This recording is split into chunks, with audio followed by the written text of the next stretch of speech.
Hi everyone, and welcome to episode 40. In this one I'll be showing you some basic construction techniques using Daswerk's T-72M main battle tank. You'll recall that in episode 38 I did an unboxing of Daswerk's T-72M main battle tank, and I'll be building the Iraqi version, the Lion of Babylon, from this kit. This is of course a sponsored build, so let's hear from the sponsor.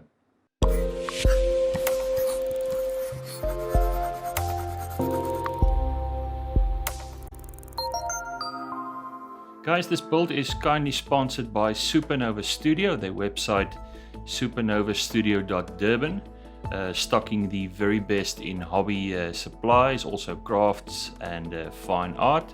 And do stick around, because at the end of this video I'll be giving you a promo code for some discount if you order the Daswerk T-72M kit from Supernova Studio. Now this video is a bit different than the normal of the Sprue. I'll be focusing on basic techniques, so if you are an experienced modeler, not all of this might appeal to you. However, if you are new to the hobby, or if you've been away from the hobby and you're starting again, then maybe I've got a tip or two that will help you along. First, I'm going to look at some basic hobby tools. Now guys, this is by no means the list. This is not a definitive list of hobby tools. This is merely a list of some of the tools that I use regularly on a daily basis. First, the familiar hobby knife. This one is from Pro Edge, and always keep a supply of blades ready for this hobby knife.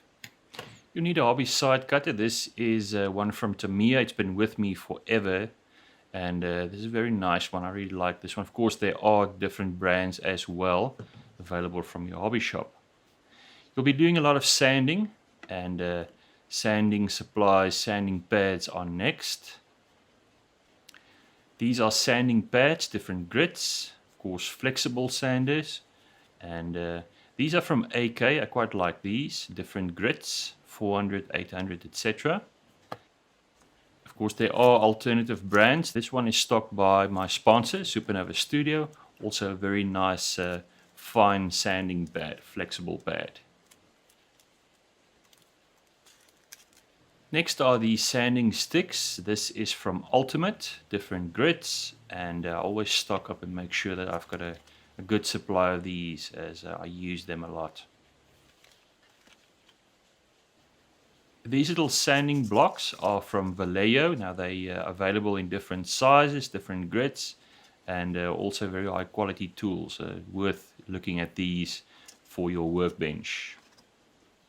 Of course, models don't stay together by themselves. They require glue, and the main glue that I use is this one from Revell Contacta Professional. I like this one because of the needle. I'm a messy gluer, so anything that helps me keep it neat definitely is beneficial. I also use this a lot. This is a gel type super glue from Green Stuff World. Sold separately for this type of glue are these glue tips, also from Green Stuff World, and this is very helpful to place very small beads of glue on your model.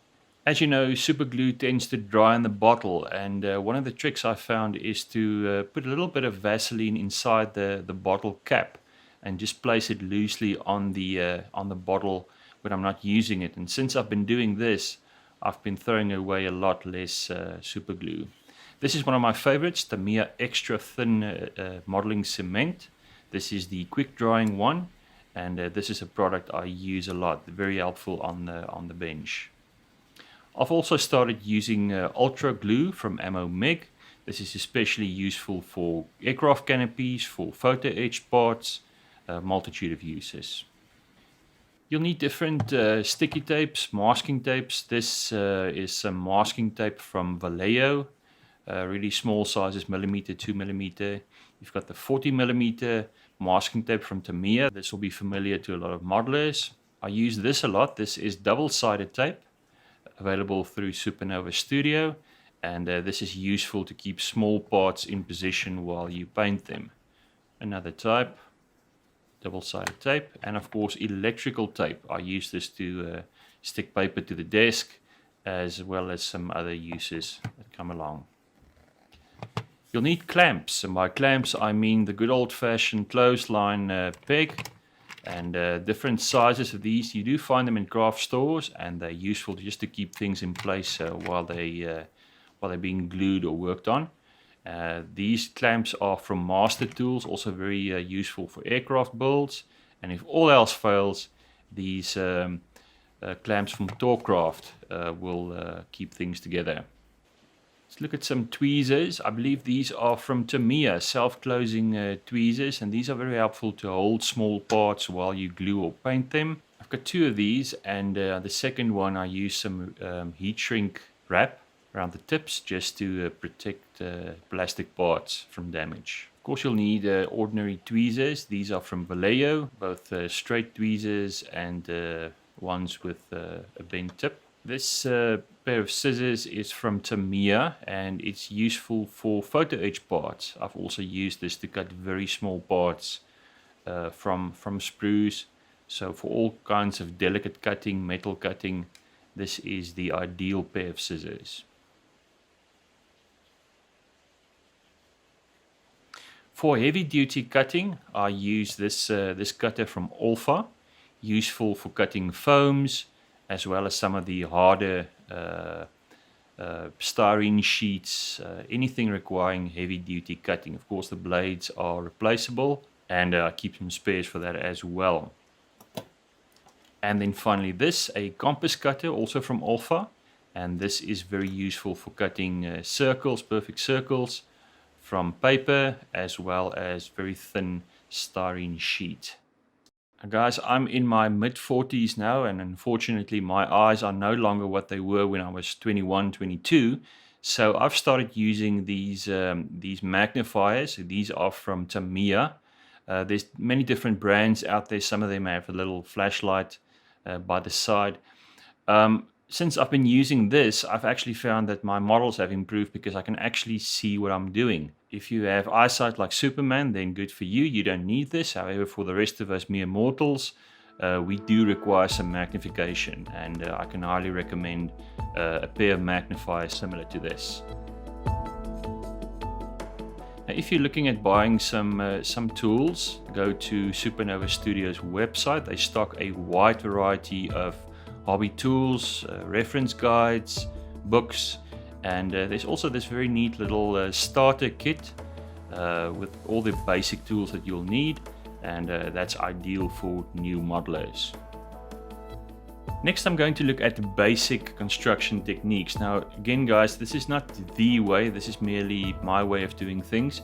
There are many very talented scale modelers out there. Each of us have our own way of doing things, and this is merely my way of doing some of the basic construction tasks on the bench. When building, you'll be cutting parts from sprues, and these trays just help me to keep things organized, keep me from losing parts. I've got different trays for new parts, for parts that I've already sanded, as well as larger parts like the hull itself. To save desk space, I keep the instruction manual pinned to this transparent screen. Now, this is a holdover from the pandemic era. This is what they would use at a cash register just to keep the cashier safe, and it works perfectly well here as well. I can still see out my window, and the instructions are nearby. I just need to look up and see where I'm at in the booklet. Now, be careful when you cut things from sprues. If you cut a piece of styrene similar to what I have here along its length, similar to that, you get a clean cut, no problem whatsoever. If, however, I try to cut this the other way around, I tend to just crush the styrene and break it. And this is something to be avoided, and keep this in mind when you cut small parts from a sprue. Let's take, for instance, this disc that's part of the drive wheel on the tank. You'll see these little connecting pins from the sprue itself. What I'd like to do is to cut this away from the part, leaving just a little bit of the connecting sprue. Try not to cut this right next to the part itself. I would rather clean that up later.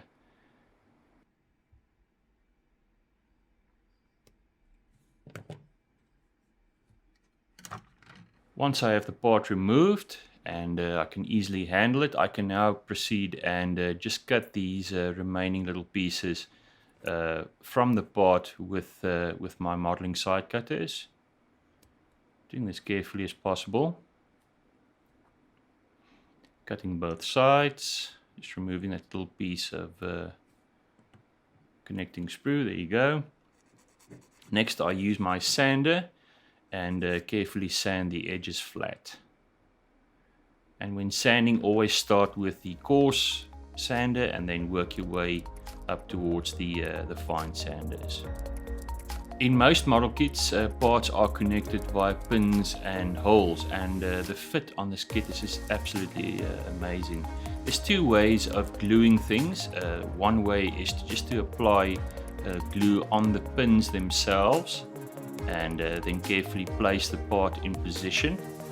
Usually this is the cleanest way of gluing parts together. Another way of doing this, and this is especially useful with small parts, is to place the part in position and then use an extra thin modeling glue like Tamiya Extra Thin, and just apply some glue along the sides, and of course this will then flow in under the part and glue it in position.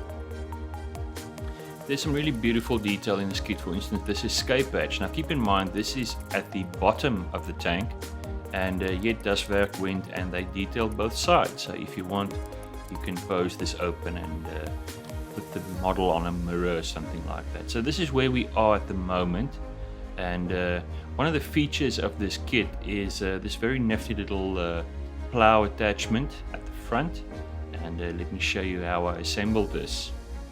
The instructions calls for these 4 rows of bolts to be cut away. The first thing to do, of course, will be to cut the part from the sprue, and again I'll be following the tips that I outlined earlier, carefully cutting this from the main sprue, leaving those little attachment points that I clean up later. There we go, that's the part.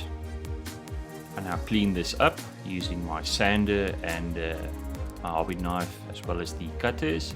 This is now test fitted. Looks perfect, and we can proceed to cut away these 4 rows of bolts. For this, I place the cutter as close as possible to the side of that part, cutting it away. Next, I use my hobby knife, clean this up some more. Be careful not to cut myself. Next up are the sanders, and I start with the coarse sander first, and then move to the finer sanders. Keep on working the part until eventually it's all cleaned up. There we go. Perfectly nice and smooth. I can run my fingernail across that. However, you'll notice there's this weld line that we've also sanded away, and that's something that I'll probably need to replace because it's sort of on the front of the tank.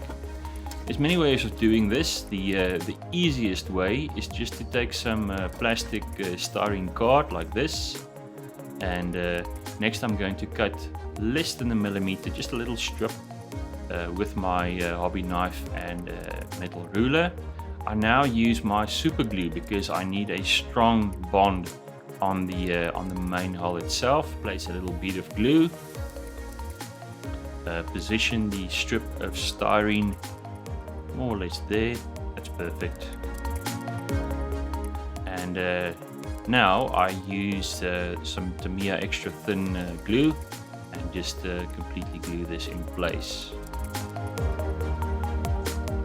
The next thing to do is to clean up the seam that you see here. For this I'll be using a product from Vallejo, the plastic putty. This is an awesome product. I love using this, and of course it also has the fine applicator that helps you apply a small bead of putty to the part.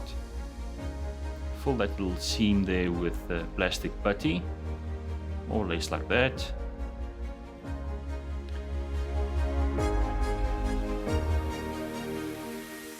And then once this is done, I take a damp brush and I just clean up the part there where I just applied the putty, just to help it flow into that gap. The final thing to do is just to glue those attachment arms in place. Guys, and there we go. This is the state of progress at this point. Still a lot to do, of course. The front of the bottom hull is now done, and I'll be moving to the rear. As I mentioned in the beginning, you can get 200 Rand discount on this kit if you use the promo code OFFTHESPRUE. So make use of this opportunity, go to the Supernova Studio website, and you can order this kit at a special discount. Guys, that's it for this video. Thank you for watching.